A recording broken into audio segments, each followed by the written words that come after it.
വെറുതെ താടിയിൽ കൈകൊടുത്തിരുന്നാൽ പോരെ, തഗ്ഗടിച്ചത് മോഹൻലാലിന് ഇഷ്ടപ്പെട്ടില്ല. കഴിഞ്ഞ ദിവസമായിരുന്നു താരസംഘടനയായ AMMAയുടെ ജനറൽ ബോഡി യോഗം. സെപ്റ്റംബറിൽ നടക്കാനിരുന്ന പുതിയ ഭരണസമിതി തെരഞ്ഞെടുപ്പുമായി ബന്ധപ്പെട്ട വിഷയങ്ങളായിരുന്നു പ്രധാന അജണ്ട. 600ഓളം അംഗങ്ങളുള്ള സംഘടനയുടെ ജനറൽ ബോഡി യോഗത്തിൽ 300ഓളം അംഗങ്ങൾ മാത്രമാണ് പങ്കെടുത്തത്. യോഗത്തിൽ നടന്നതെന്ന തരത്തിൽ ചില കാര്യങ്ങൾ കഴിഞ്ഞ ദിവസങ്ങളിൽ സോഷ്യൽ മീഡിയയിൽ പ്രചരിച്ചിരുന്നു. പ്രസംഗിക്കാനെത്തിയ നടൻ ബൈജുവിനോട് മോഹൻലാൽ കയർത്തുവെന്ന തരത്തിലുള്ള റിപ്പോർട്ടുകളാണ് പ്രചരിച്ചത്. വെറുതെ താടിയിൽ കൈ കൊടുത്ത് ഇരുന്നാൽ പോരെ, എന്തിനാണ് അമ്മ പ്രസിഡന്റ് സ്ഥാനത്ത് നിന്ന് ഒഴിയണം എന്നൊക്കെ പറയുന്നത് എന്നാണ് പ്രസംഗത്തിനിടെ മോഹൻലാലിനോട് ബൈജു ചോദിച്ചത്.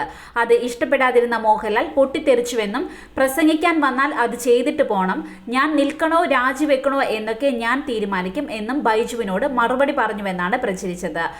അതോടെ ബൈജുവിനെ പരിഹസിച്ചും വിമർശിച്ചും ട്രോളുകളും കമന്റുകളും പ്രത്യക്ഷപ്പെടാൻ തുടങ്ങി.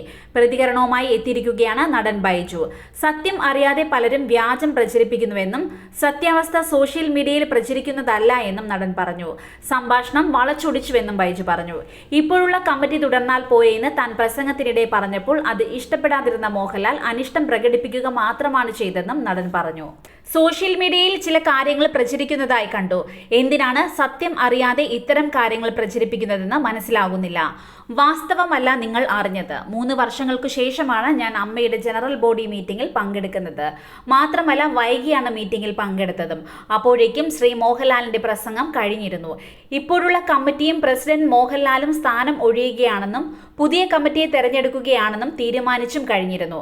പക്ഷേ വൈകിയാണ് മീറ്റിംഗിന് എത്തിയത് കൊണ്ട് തന്നെ ഞാൻ ഇതൊന്നും അറിയാതെയാണ് പ്രസംഗിച്ചത്. മോഹൻലാൽ തന്നെ നേതൃസ്ഥാനത്ത് തുടരണമെന്ന താല്പര്യമായിരുന്നു എനിക്ക്. അതുകൊണ്ട് തന്നെ ഇപ്പോഴുള്ള കമ്മിറ്റി 2 വർഷം കൂടി പോകട്ടെ. ഈ കമ്മിറ്റിയെ അനുകൂലിക്കുന്നവർ കൈപൊക്കൂ. ഇപ്പോൾ ഇരിക്കുന്നത് പോലെ തുടർന്നാൽ പോരെയെന്ന് ഞാൻ കമ്മിറ്റിയെ അനുകൂലിച്ചു പറഞ്ഞു. നേതൃസ്ഥാനത്ത് തുടരാൻ താല്പര്യമില്ല എന്ന് അറിയിച്ചതിന് ശേഷവും ഞാൻ അങ്ങനെ പറഞ്ഞത് അദ്ദേഹത്തിന് ഇഷ്ടപ്പെട്ടില്ല. അതിനാൽ അനിഷ്ടം പ്രകടിപ്പിച്ചു. സംഘടനയിലെ 2 അംഗങ്ങൾ തമ്മിലുള്ള സ്വകാര്യ സംഭാഷണമായിരുന്നു. ഞങ്ങൾ അങ്ങോട്ടും ഇങ്ങോട്ടും അഭിപ്രായം പറഞ്ഞു, അല്ലാതെ വേറെ പ്രശ്നങ്ങളൊന്നുമില്ല എന്നും ബൈജു കൂട്ടിച്ചേർത്തു. സംഘടനയുടെ ജനറൽ ബോഡിയിൽ നടന്നതും സംസാരിച്ചതുമായ കാര്യങ്ങൾ പുറത്തുപോയതിലെ അനിഷ്ടവും ബൈജു പ്രകടിപ്പിച്ചു.